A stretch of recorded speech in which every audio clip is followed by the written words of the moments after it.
What is going on, everyone? As you can see,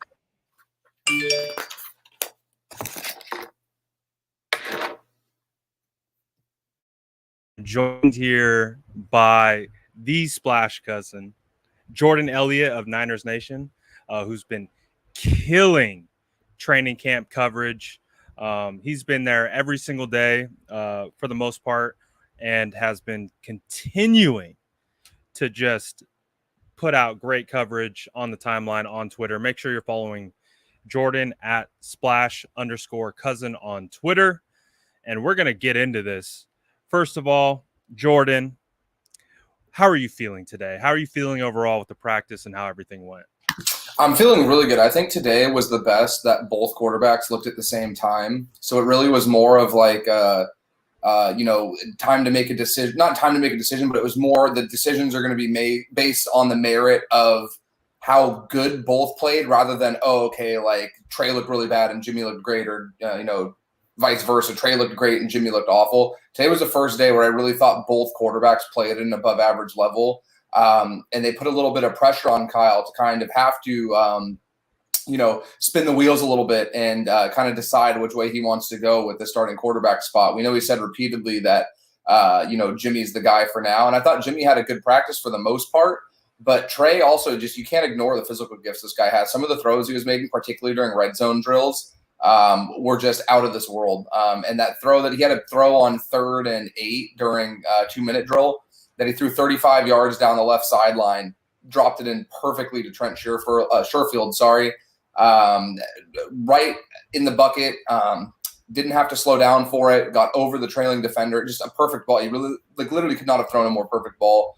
So that would be my biggest takeaway from today is that both the quarterbacks looked really, really sharp at the same time for the first time during training camp. Both have looked good at times and looked good in spurts, but it was the first time that both really were at an above average level objectively for the length of the practice.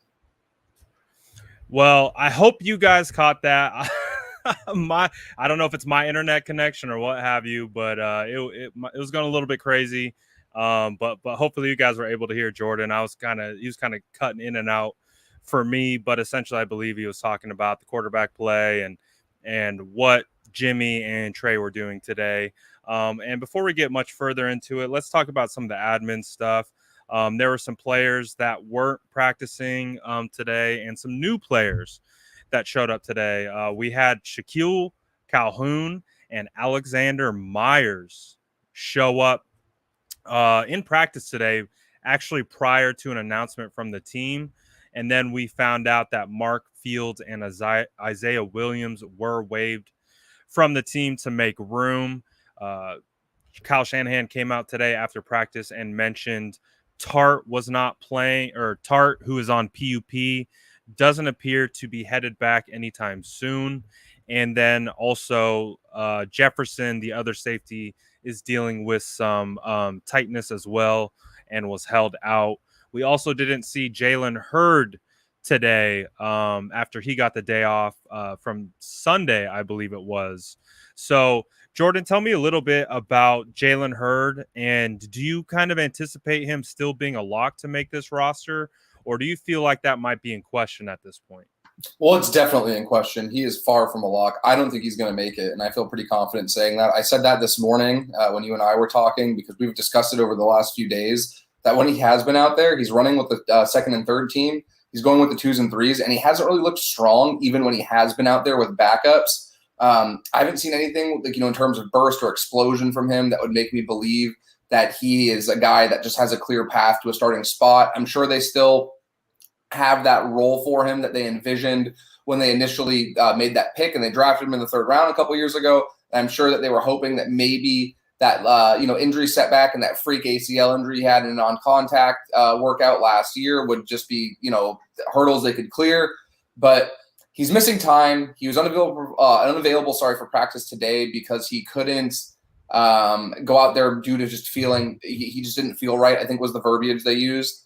So it'd be one thing, Brad and I were talking walking out, like if he was a guy that was dominating practice when he was able to go out there, he just was kind of having days where he couldn't go out due to injury, but when he was out there, he was showing out and just clearly a dominating force on that offense, then yeah, I think they'd find a way to keep him. but he hasn't looked like anything special. He's not really getting separation. He's not great at, he hasn't really done anything to me that stands out to the point where I'd be like pounding the table like this guy needs a roster spot. And he also can't stay healthy. So I, at this point, would just assume he's not going to be there. Maybe they have some kind of like injury designation or some kind of IR move that they can use to keep him if they really don't want to throw in the towel yet. But at this point, I just think, kind of is what it is. I know everybody got their hopes up thinking what he could do, being the converted running back to receiver, the, big frame, big guy at 6'4", who had that background as a running back. So the run after the catch ability would probably be really good as well. But I just think we're at the point now where it's like they really have to cut their losses. And I think as of right now, the last wide receiver spot is kind of up for grabs. But I think Debo, Ayuk, Sherfield, Sanu, and Jennings are pretty much locks to make the team. Those would be the 5 guys I feel confident about. And I just don't see a scenario where Jalen Hurd jumps over, a Simba Webster or a Travis Benjamin, a Kevin White and Austin Watkins. All of these guys have looked much better than him, and I just don't see a way how he's going to make this roster at this point, honestly. Yeah, I would have to agree with that as well, because obviously we understand the greatest ability in football is availability. You have to be there, you have to be present, you have to be on the field getting reps and doing it all. You have to actually be physically available to perform, and that's just the biggest thing. Is we've seen Jalen Hurd take multiple days out and off practice, and as a result, we're seeing other guys take that step forward, such as a Sherfield. Sanu is solidifying himself as wide receiver 3. Juwan Jennings, like you talked about, he looks like a guy. He looks like a guy what maybe we thought what Hurd could have been, but Juwan is kind of filling into that role pretty nicely. So with Hurd, I think we saw the ceiling. We saw what he was capable of course, in 2019 against the Cowboys in that preseason game where he had the 2 touchdowns. And we've kind of been living off that potential ever since.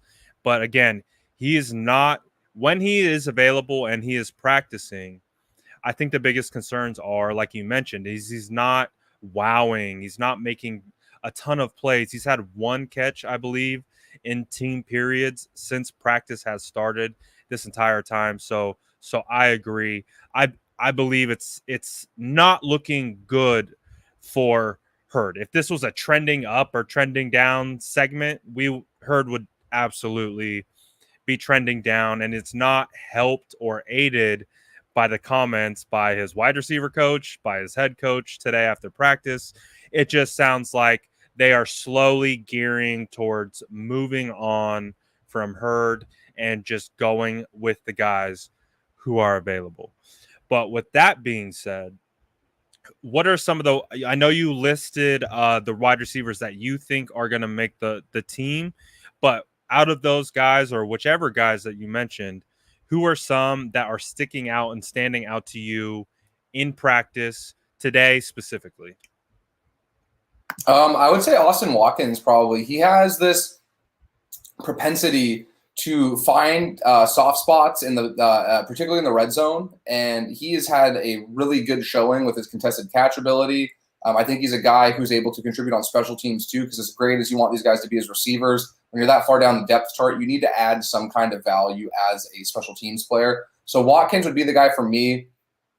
Admittedly, I am still a Kevin White truther. I think that he's a guy, he's still fast, he's big, he has good hands, and I'm not quite ready to give up on him. If I had my pick, I would probably have him as the 6th wide receiver, just because I think that he has so much potential, and he's a guy that, should he need to fill in for a bigger role for somebody getting hurt ahead of him, he also could be a semi bona fide deep threat. I don't think he has the speed he did coming into the league, but he still is fairly fast.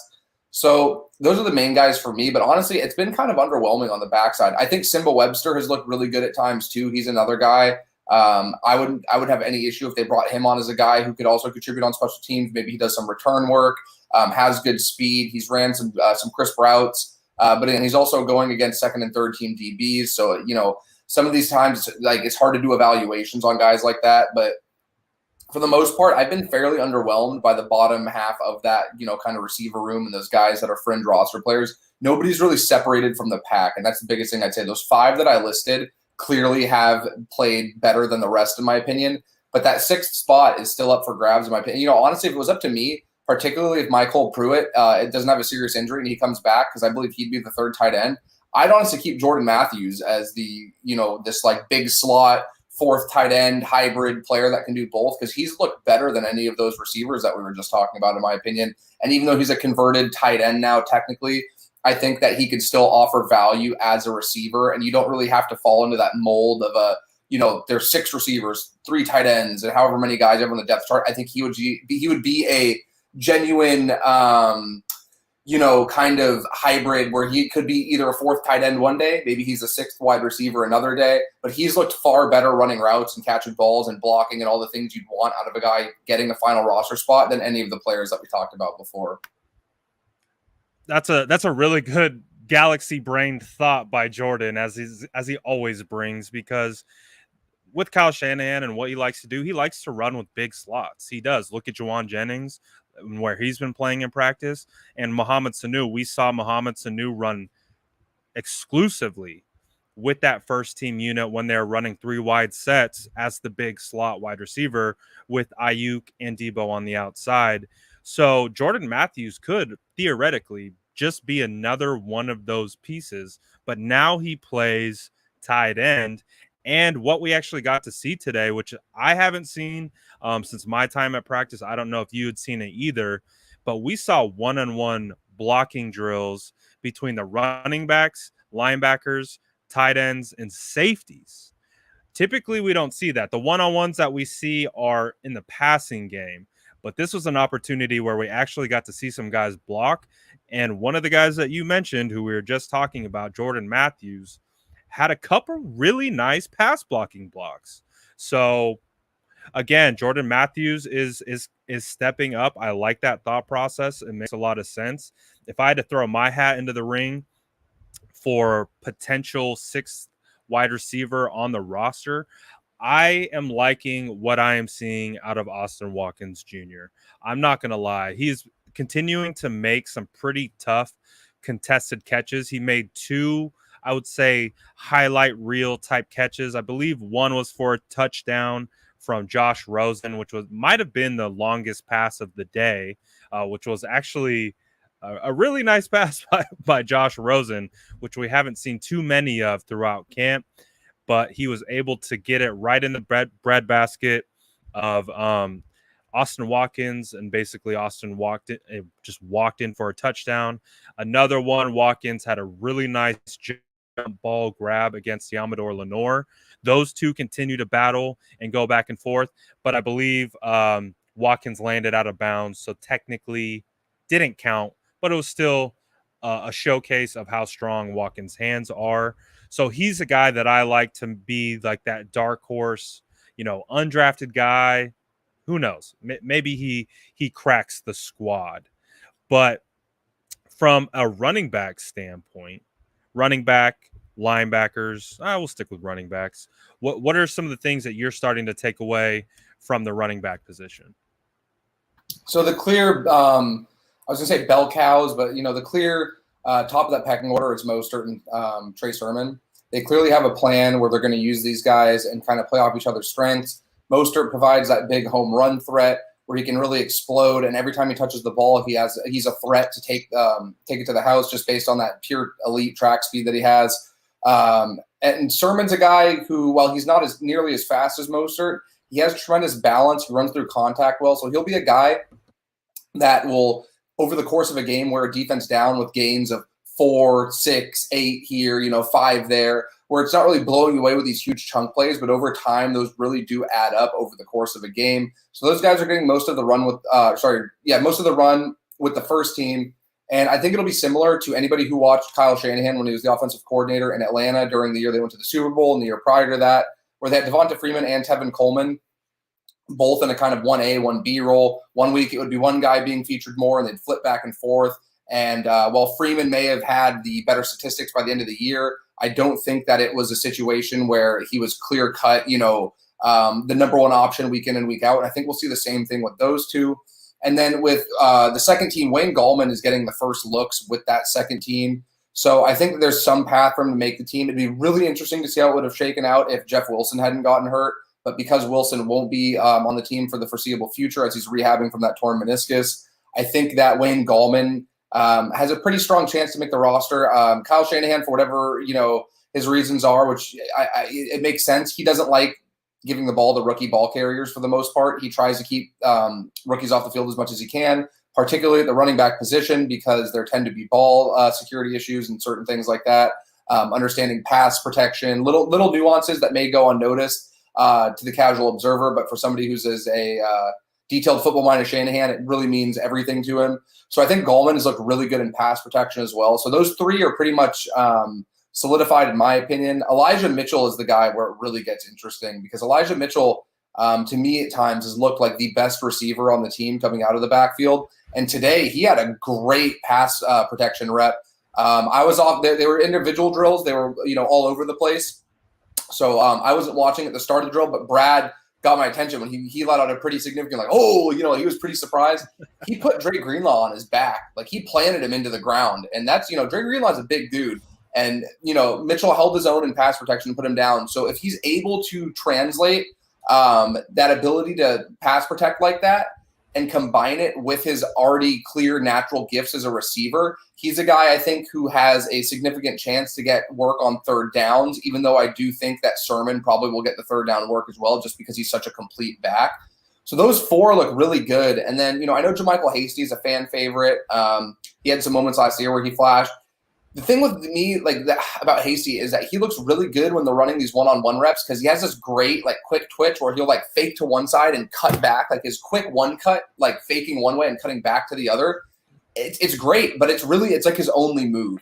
And that's the biggest thing to me is I think over time when the field's crowded in 11s, it doesn't translate as well. And when you're going up against first-team defenses and starters in the NFL, it's not going to work as well. But it also it works sometimes, and that's the thing, is that it's you see the flashes of brilliance from it. We're like, wow, this guy's, cutting ability is insane, but he also has trouble securing the ball at times. And that's one thing that I think will ultimately be his detriment, because Kyle Shanahan is a guy we've seen throw not just running backs, but any player who's a skill position player who can't hang on to the football, they get put in his doghouse pretty quick. So I think Hasty will be more of a practice squad guy.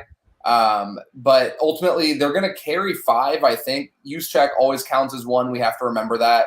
And then, the 4 after that, I think would end up being Mostert, Mitchell, Sermon, and, Gallman.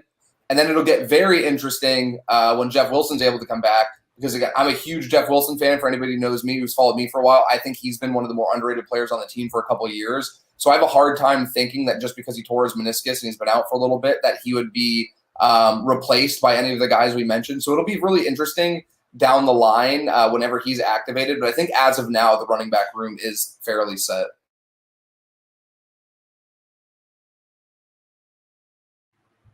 Pretty much every single one of your assessments.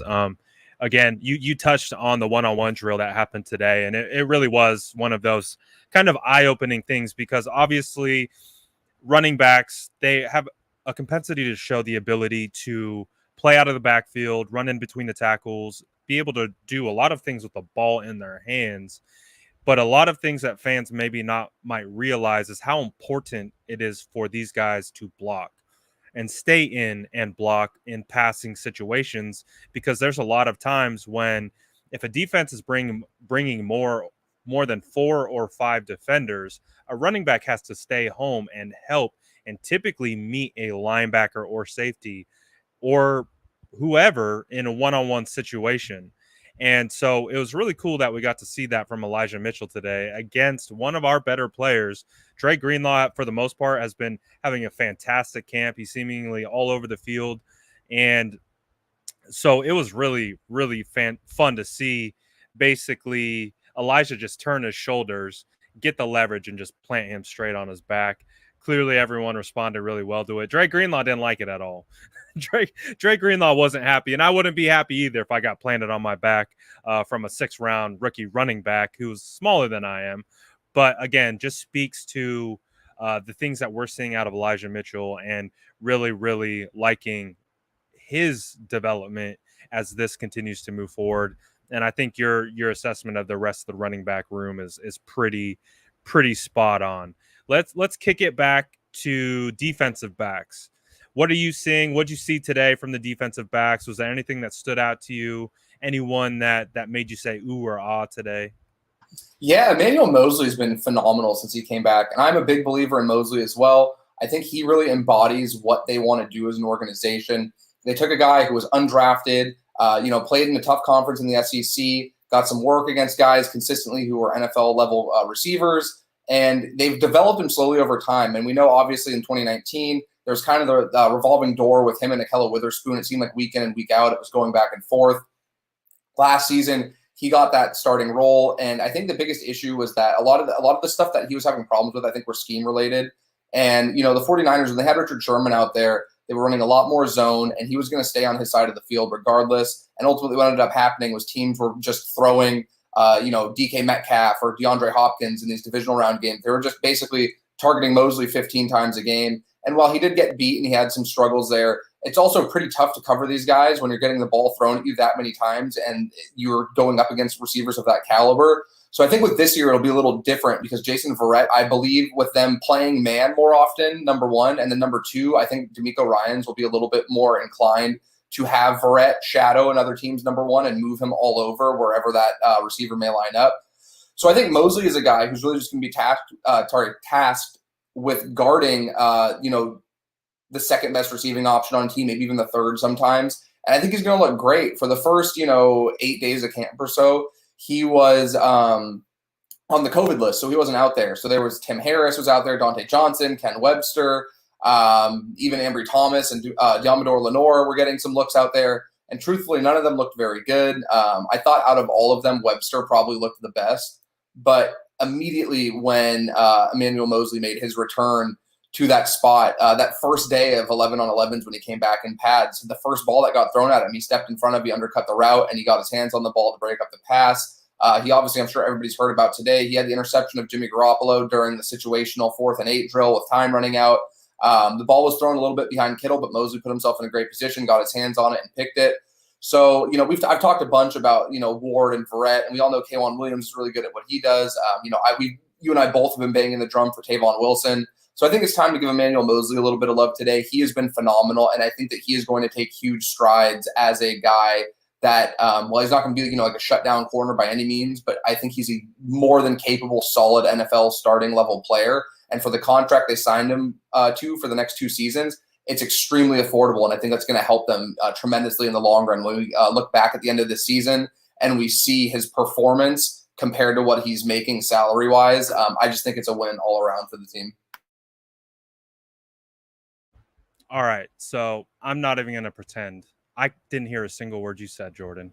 I just gassed Emmanuel Mosley up for like 2 minutes. Or so. My headphones decided they don't like me today. So I know what you said was probably fantastic. So let's keep it moving. Let's go ahead. And while I get my headphones situated, I know trenches is something that we can look at. We haven't really talked about yet. Tell me what you're seeing from the offensive line, defensive line. We got pads on today. We didn't have pads last Sunday.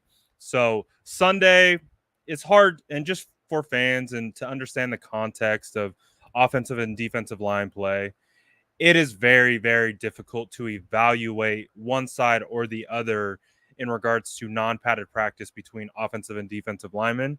So we take it with a grain of salt. That actual day we decided we're going to look at skill positions and different players for that reasoning.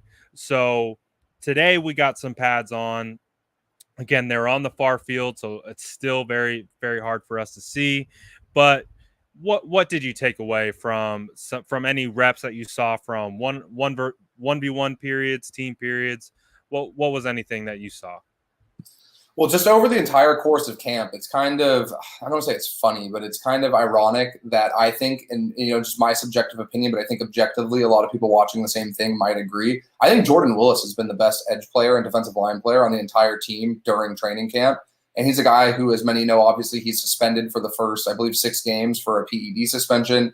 But he has just looked great. He's the only guy that I've seen consistently give Trent Williams problems. Trent Williams is so good at what he does. And for whatever reason, Willis is the only guy on that defensive line that I'm watching repeatedly either beat him or come close to beating him. And you rarely see either of those things from Trent Williams.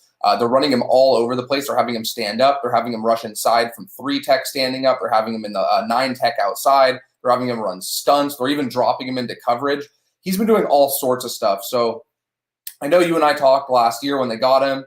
Brad and I both are super into, we're draft nerds. So we have guys, 150, 200 deep every draft season that we're looking at. And I know Brad was a fan of Willis when he came out of Kansas State a couple years ago. If I recall correctly, he was a 3rd-round pick by the Jets.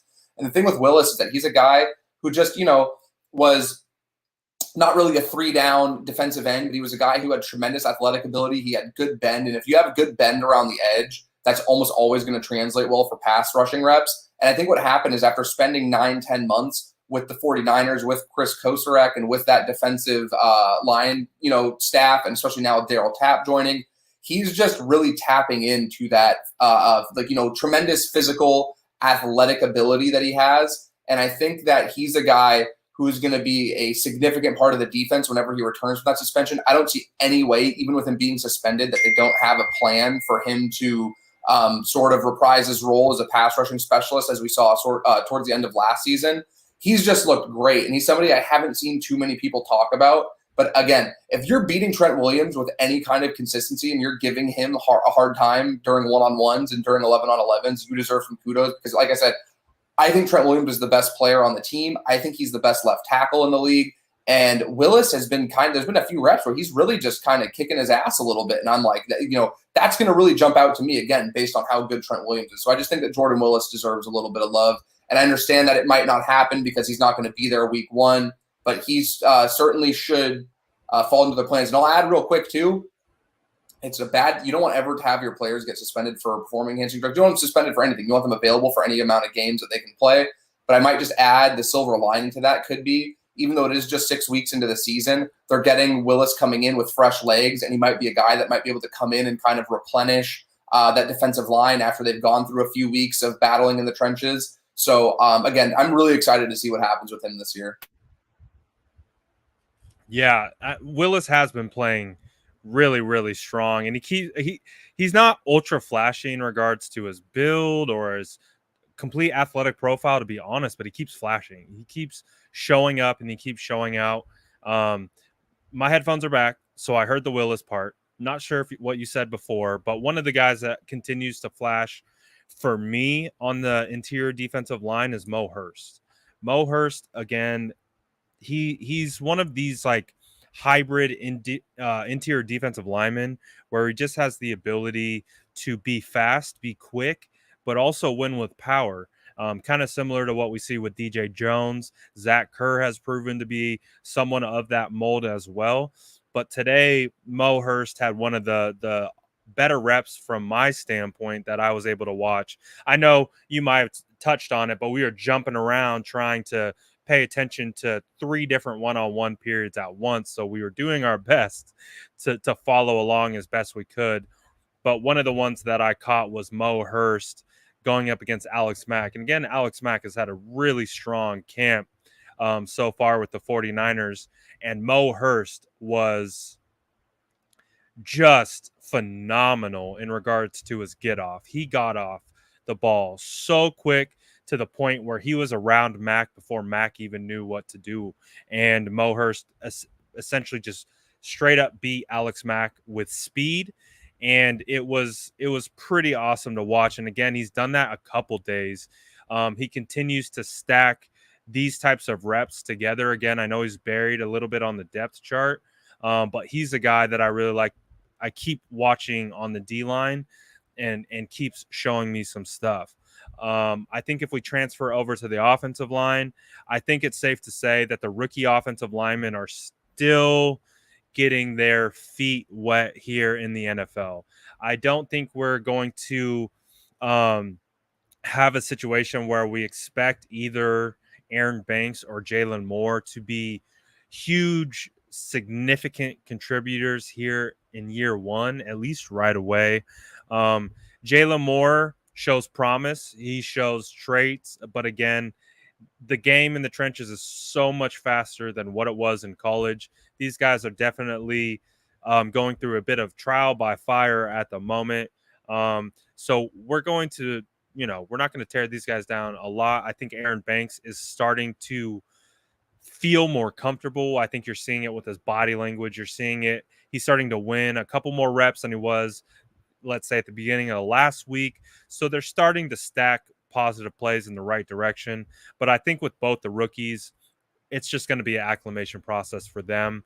And they'll come on at their own pace. And as of right now, that's perfectly fine because as a starting unit, the starting O-line has been playing pretty well. They did get pretty chippy today, though. They got pretty chippy today. Both reps with Lincoln Tomlinson, where they had to be separated. I believe the first was with DJ Jones. I'm not positive on that. And then the second was with Javon Kinlaw, where both sides came together and they had to be physically separated. But that's how you want to see things go in the trenches. That's just, it is what it is. If you're not fighting in the trenches, you're probably not trying too hard. So I'm okay with it. I like it. I like seeing the boys get after it. So for the most part, starting offensive line looks pretty on point. Pretty on point. Can't wait to see what they look like against some other guys that aren't the 49ers, and maybe get a little bit more experience against guys like Bosa and D Ford, who have been held out primarily of team periods. So it'll be nice to see what those guys look like when they come back. But let's take a turn and let's do a deep dive on the quarterback situation.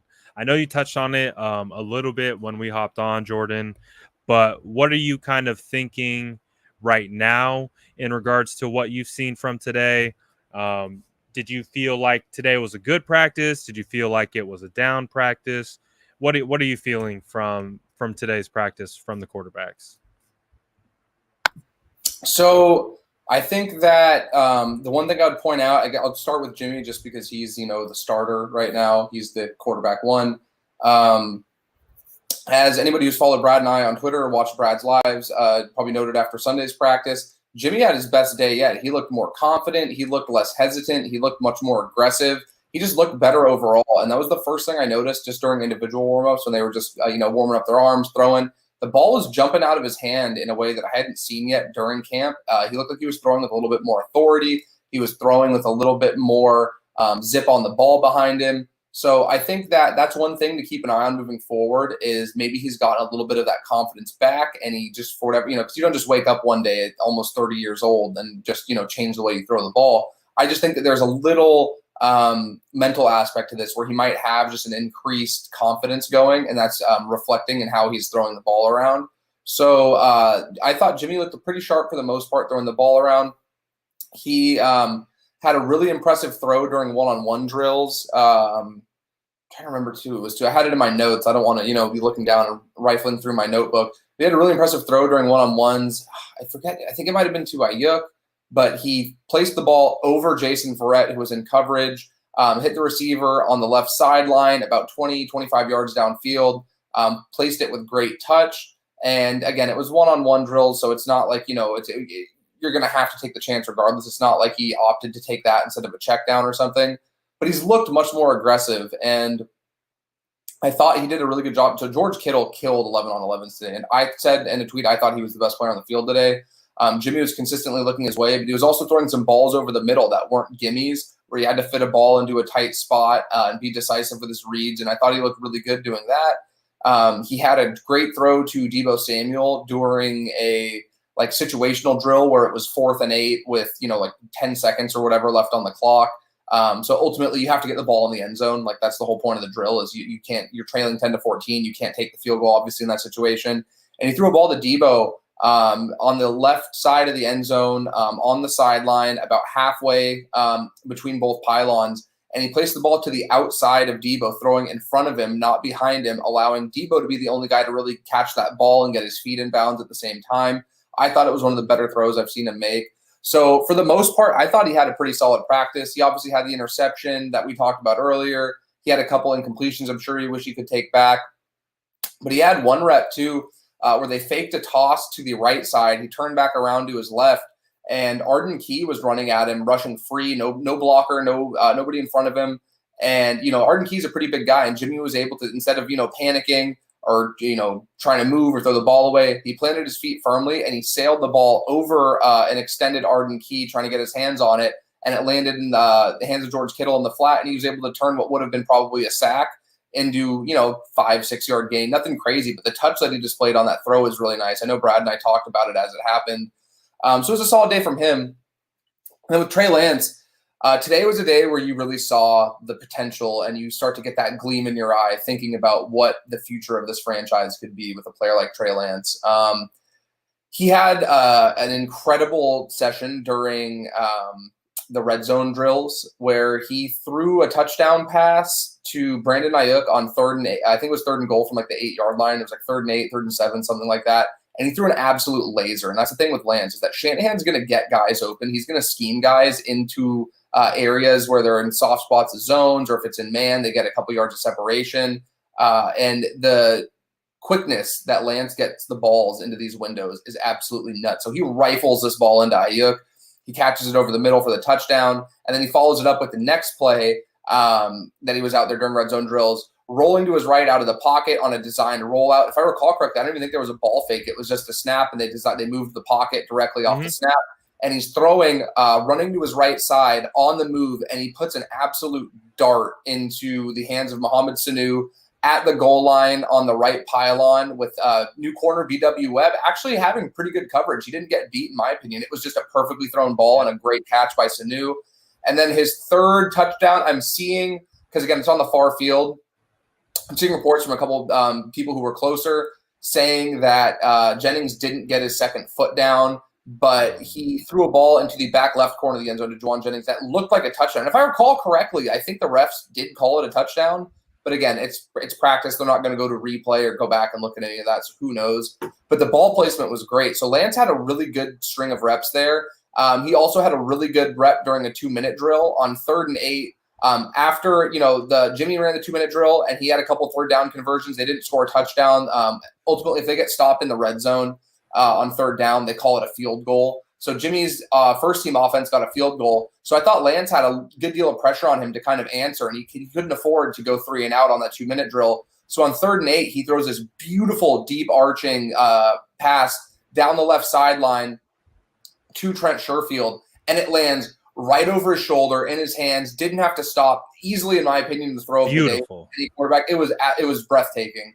And I loved that he took a chance on 3rd and 8 when there was nothing there in front near the sticks. He took the deep shot downfield, and he put the ball right there. And when you see throws like that, I've seen a handful of those. I know Brad has as well during training camp from Trey Lance. We were like, wow, I don't think we've seen this from any 49ers quarterback in recent memory. This is just incredible. And it's not just any 49ers quarterback. There's very few quarterbacks in the NFL that are going to take shots like that on a 3rd and 8 and have that kind of touch and arm strength to fit balls into the spots that he is. The one thing I will point out that Trey Lance did struggle with today was during the situational drills, where it is 4th and goal from the 8-yard line and you don't have any timeouts. I believe on one of the reps, he scrambled for so long during the play to avoid the pass rush that he ran all 8 seconds out before he could throw the ball. And then I believe on the other one, they had a running clock and the offense didn't get the snap off in time. So both reps in a real game you wouldn't have even really had a shot for anything. And that's where kind of when I was comparing Jimmy threw the interception during that same drill. And again, this is a drill when you're 8 yards, when you only have 18 yards because you count the 10 for the end zone, obviously, and then the 8 yards in front of the goal line. When you have 11 guys covering 18 yards of field, the advantage is almost always going to go to the defense. And particularly when you know that the offense has to get a touchdown, when they're trailing by 4, you can kind of sit in a soft zone and cut everything off that's in front of you. So the fact that Garoppolo put the offense in a chance to score, he threw the pick, but he at least got the ball to the goal line, I think is a reason why I wouldn't put too much stock into his interception. And, Trey Lance is a young guy. He's really cerebral. That's one thing that you always hear from coaches and staff, and he's really smart. But stuff like that does need to get worked on because at the very least, even if you're throwing picks or you're throwing balls that are deflected, incomplete, you have to give the players and the playmakers on your team a chance to at least make a play. And if you're scrambling, running the clock out, or you're not even getting up to the line of scrimmage in time to get a play off, that's not something that's going to translate well. And again, with Kyle Shanahan, a guy who we all know wants things to be perfect and is very driven by the details, those are the kind of things that are going to factor into this quarterback competition that we might not see from the common fan, or people might just see, oh, well, Trey Lance has the better arm. Why doesn't he start right away? It's little things like that that will add up over the course of a training camp. Absolutely. And to kind of pick up where you left off, this also was the most intensive situational play calling, driving down the field that we've seen in training camp. Now, they've done certain situational team periods where they're emulating certain game situations, but this was like the most significant where we saw um, the entire offense and team periods spend this entire time working down in distance, working the clock. We saw situations where they were trying to get the defense to jump right before the 2-minute drill. So what we are starting to see from the last week is they're now actually starting to transition to get ready for a game. And so now when they're starting to do things a little bit with more sense of urgency, things like that, it wasn't as clean maybe as we would have liked, what Kyle Shanahan would have liked to see. But again, the context, this was the first time that they had really been put in these situations. So for Trey Lance to kind of essentially not be ultra cognizant of the timing and what was going on, it's a bit to be expected. Again, it's his first go at these types of situations, these types of individual periods. And it was funny, Kyle even said it himself. Kyle said Trey had never played from behind in college before, so this is new for him. And I found it interesting that he felt the need to share that bit of information. But to kind of go back to Jimmy Garoppolo and his performance today, and I saw you tweet about it too today. I think today was one of the first days where we saw both quarterbacks competing at a pretty consistent level together. It feels like in the weeks past, it's either been Trey's had a phenomenal day or Jimmy's had a phenomenal day. Today was one of the first days where we kind of got to see both of them making good throws, good reads, for the most part, and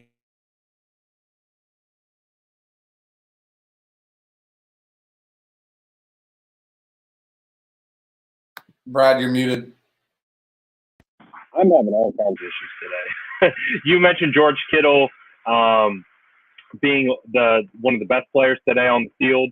Well, him and Jimmy Garoppolo continued in these team periods where they're in 2 minute driving down the field. It was basically the Jimmy Garoppolo and George Kittle show, where we've seen Jimmy Garoppolo be successful in the past is over the middle with timing, with accuracy, doing all those kinds of things, and he was doing that today and hitting George Kittle on the upfield shoulder, back shoulder when he needed to. It was pretty good for the most part. And he was hitting Ayuk. He was hitting Deebo Samuel. He had another play today where he tried to attack double coverage, almost identical to the play on Sunday where Deebo Samuel was double covered, running horizontally across the field, and Jimmy threw it up to him and gave him an opportunity to go and get it, where we haven't seen Jimmy Garoppolo do that in the past. Well, he did it again today. This time it didn't have as good of a result because he threw it into essentially bracketed coverage. He didn't get the ball high enough and over the defender, so the defender was able to tip it. But Deebo Samuel made a better individual play by being able to go up and get the tipped pass and bring it in for a pretty decent gain. Again, there were some miscues by Jimmy Garoppolo. Of course, the interception to Emmanuel Mosley in that period on a 3rd and 8 when they're trying to score, threw it a bit behind Kittle. And with Emmanuel Mosley, his MO is he wants you to throw it behind because he has the length and he has the ability to come up from the backside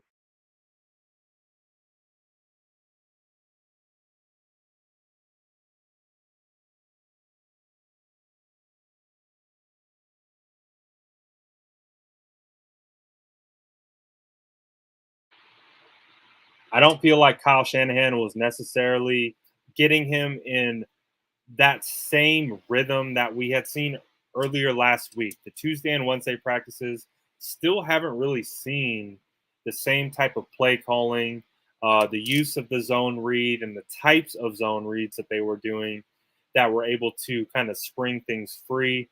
Feels a bit vanilla in some regards, but that doesn't change the fact that you went through all the plays where Trey hit the dart to Ayuk for a touchdown, came immediately back, rolling out to the right, hit another dart to Sanu. Um, they were both making good throws for the majority of the day. But again, the issues came from today of just not executing and mastering the team period portions, which is more game time awareness, understanding the clock, understanding those types of things. And that's where both quarterbacks struggled a little bit and maybe didn't catch up to speed. But again, Trey Lance ran primarily with the twos. We saw, again, he caught a touchdown pass from Ayuk, which meant Ayuk was running with the twos, but we're not seeing Kittle run with that group as much. So for the most part, again, they both had a pretty decent day, but from my standards, from what I could see based on my context of understanding what they were trying to accomplish, it makes a little sense now that we are hearing some of the things that have come out in regards to the miscues in those team periods that were based on timing. But for the most part, I felt like they are taking that next step further in regards to being a little bit more efficient and being a little bit more consistent. So I know we like to talk about Trey Lance and Jimmy Garoppolo, but there's another battle happening in that quarterback room that we haven't talked about. So why don't we talk about that a little bit? Again, Josh Rosen had a dime today. He might have had, you could rival that Trey Lance pass to Trent Sherfield down the left side. He said no. So Josh Rosen dropped a dime in the bucket to Sammy, or not keep wanting to call him Sammy Watkins. Austin Watkins Jr. Tell me a little bit about that battle for the third quarterback position between Nate Sudfeld and Josh Rosen. Who's starting to win that battle? It's Sudfeld 100% in my opinion. Josh Rosen is a guy who is super interesting because year in and year out he's getting chances, and you can see why. He does have these throws. Brad's not making a bad point. He had an impressive throw. My whole thing with Rosen is that he does this every practice almost. He has one throw where like, wow, this looks really good. And when they're sitting there doing individual workouts, the ball comes out of his hands as nice as any other quarterback in the league, not just guys on the Niners, in the league. That's how good this guy's arm is. But he also just, for whatever reason, doesn't put the whole package together. I think his base isn't great. When I'm watching him take reps, if you watch just below the hips, it's aggravating. It's irritating. It's aesthetically unpleasing. And I think that there is a disconnect where he just can't put the whole package together.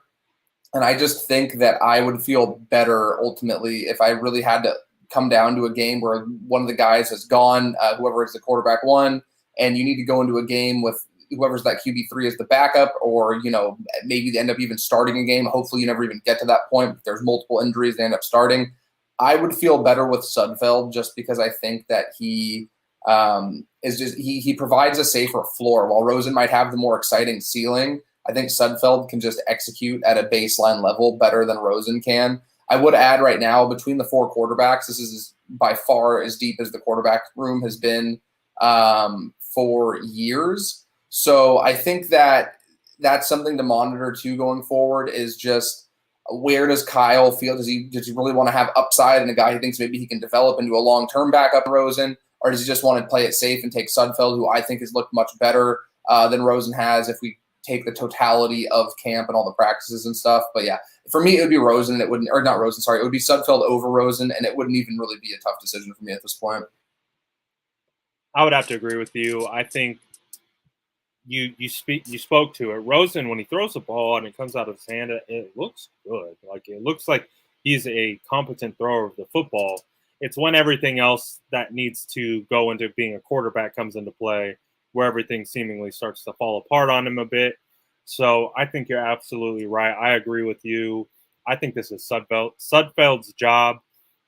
I don't think Rosen really stands a chance. He just doesn't look like a guy who will last much longer in this league. I'd have to imagine he's going to flame out here pretty soon, and just see if he can become an announcer or a broadcaster or something like that. Just because if you can't beat Nate Sudfeld as a former top 10 pick, then it might be time to look for a different career choice. But that arm, that ability to throw might keep him in the league for a while. We'll see. But I don't anticipate it working out here. I think Sudfeld got a decent amount of money to come over here and sign with this team, and I think he has a good opportunity to be the third quarterback as we move forward. So we're about 50 minutes in. I think we pretty much touched on everything that came away from camp today. Were there any other nuggets that you wanted to touch on? Give me 1 sec. Let me go through my notes real quick because I did have a chance to take down a couple final takeaways. Let me check real fast if you wouldn't mind. Yeah, no worries. And while you're going, I'll look through some of my stuff. Again, Ross Dwelly looks like a player. He looks like an absolute. Of course, we know he's a lock, but he continues to play extremely, extremely well. He had some good pass blocking reps. Continues to win in 1v1. So pretty good day by the tight end. I know we didn't talk much about linebackers. Too much, maybe a good opportunity for you to talk about your boy Jordan. But yeah, so Gallman had a good day, I felt like, today. I know we talked about running backs a little bit earlier, but Gallman seemed to have a bounce back after having a couple down practices. So the depth continues to be something that stands out from training camp. So the one thing I would add is it was very interesting. So during 2-minute drills, they started the clock at 2 minutes and 29 seconds, and both the first and second team executed one play. The first team, I believe they handed off both times, they were checkdowns the first play. Sorry, they were checkdowns. The first team rushed to the line. Jimmy checked into a different play at the line of scrimmage, and it looked like they were trying to draw the defense off sides. They were unable to. We saw a little bit of a celebration from the defenders on the sideline, knowing that their guys were, disciplined and didn't jump. And with the second team, it was very interesting. So they had a check down to Hasty for like a 2-yard gain at 2:29. So ran all the way down to the 2-minute warning. They didn't run to the line to get another playoff. There was not really a huge sense of urgency. Then they handed the ball off for another gain of, I think, a yard or two maybe. And then on third down, with the clock under 2 minutes in a 2-minute drill, they huddled up, which I thought was really strange. And there didn't seem to be any real sense of urgency there. And this was actually, ironically enough, as I was writing this down pre-snap, no sense of urgency, what's going on. I snapped the ball, and that was the ball that Lance threw to Sherfield. That was the 35-yard bomb down the sideline on 3rd and 8. And I guess what ended up working out. You don't want to argue with the result. But I thought the way they got there was kind of odd. And I don't know if it was the thing that the coaches they just wanted to make sure that the second team was executing the right play, guys were in the right spots. But I thought it was really strange that they didn't have the sense of urgency you'd expect in a hurry-up offense in a 2-minute drill. And then we also saw later in the game, or in the practice, during a late-game situation, they had a play completely, taken away because they couldn't get to the line of scrimmage in time when they were running that 4th and goal with 8 seconds left or whatever.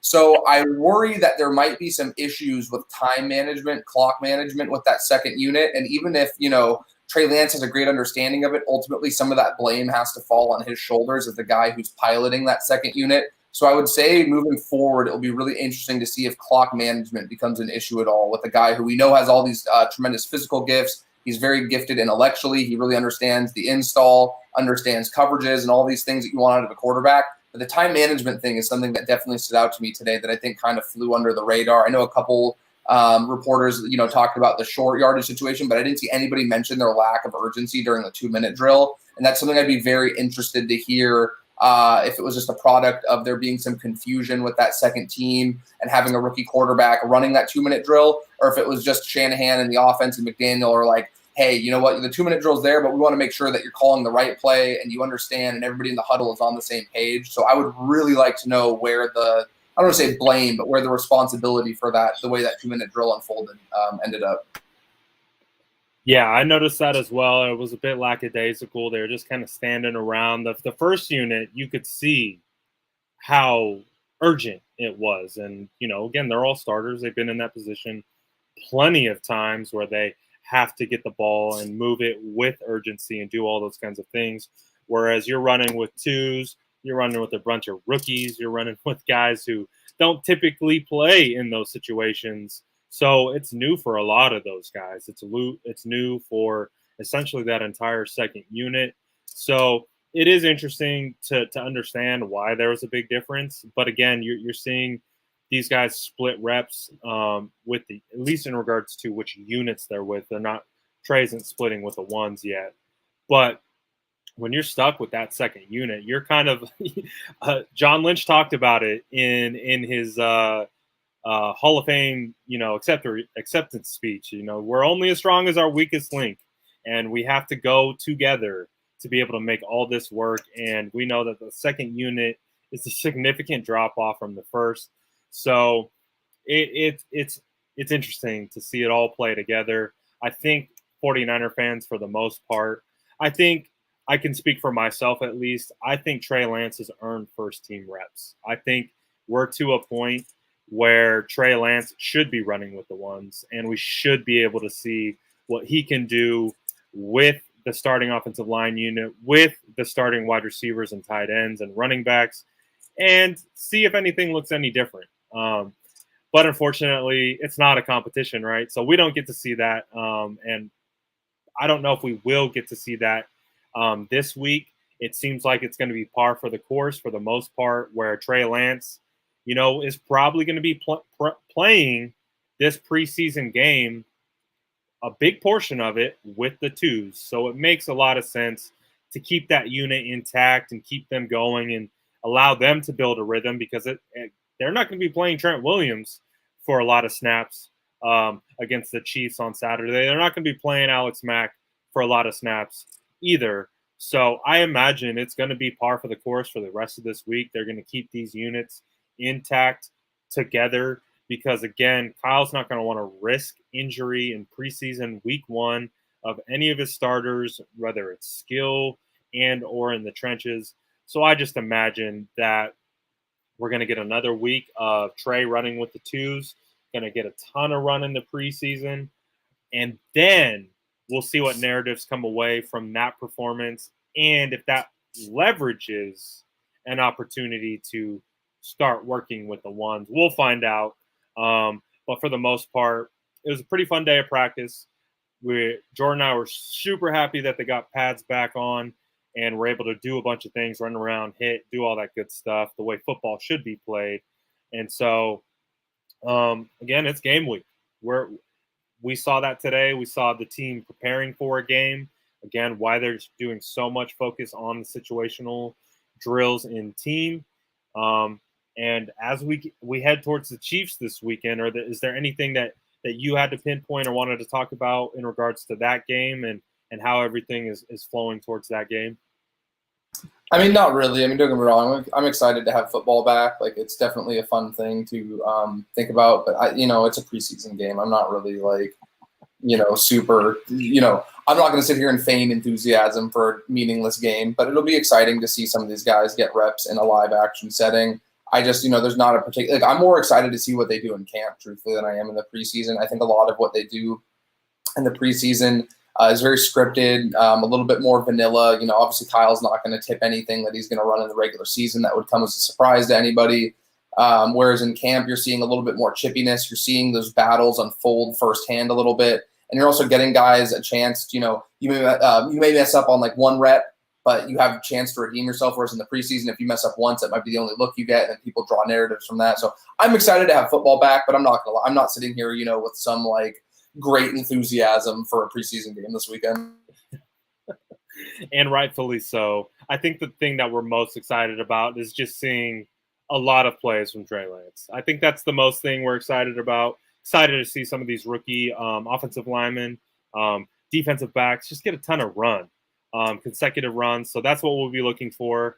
I won't be able to be at training camp practice tomorrow, but of course, Jordan will be there. So make sure that you're following him on Twitter at @splash_cousin. He continues to be a powerhouse, putting out coverage from training camp on Twitter. Again, make sure you follow him. He will be there again tomorrow. I might have to drag him back onto my show if I end up doing one tomorrow to talk about it.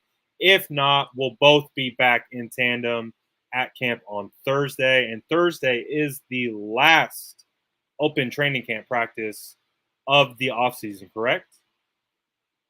It's the last one they'll be hosting here. The 49ers do a joint practice with the Los Angeles Chargers on Thursday, August 19th and Friday, August 20th before the preseason game on the 21st of August in Los Angeles. I will be on hand for that one there. So if you want to keep up with any updates there, that should be a really fun one as well, because those joint practices are the closest that they get to real tough competitive competition between the first teams, because generally the first teams aren't going to get much run. They might have a drive or two in a preseason game, but those guys are just really kind of getting back into the swing of things and getting back into, being in a game setting. Whereas in those one-on-one reps during practices and when they're doing joint practices with other teams, things get a little chippy. They get a little heated. It is very competitive, so I'm really excited to see that. If fans remember, Jimmy Ward and DeAndre Hopkins got into a little bit of a scuffle in one of those a few years ago.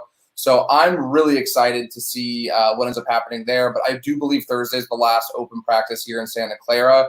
But for any updates I can give you, and particularly at the joint practices down there in Los Angeles, I post most of my stuff on Twitter. I also write for Niners Nation. We've generally been posting the notes I've been doing the morning after, so people have some content to consume. Generally, they're going to get a lot of stuff during the day, updates and all that. So my stuff has generally been going out the morning after practice, so there's something to look at while you're waiting for updates from that given day. So you should be able to see my notes tomorrow morning on Niners Nation. And you can always follow me on Twitter as well. I try to keep updates going. It's hard sometimes to take notes and tweet at the same time, but Brad and I are doing our best while we're there to update you in real time as things are unfolding. But yeah, you'll find a lot of good content there. And again, I'm doing as good a job as I can to try to keep everybody who's unable to make all of these practices up to date with what's happening. And it's just a blast talking about it. And I always have a good time going with Brad, talking with him. It's always fun picking his brain. You guys, obviously, if you're here watching, you know how smart he is and good at what he does. So it's been a blast overall. It's been a really fun couple weeks.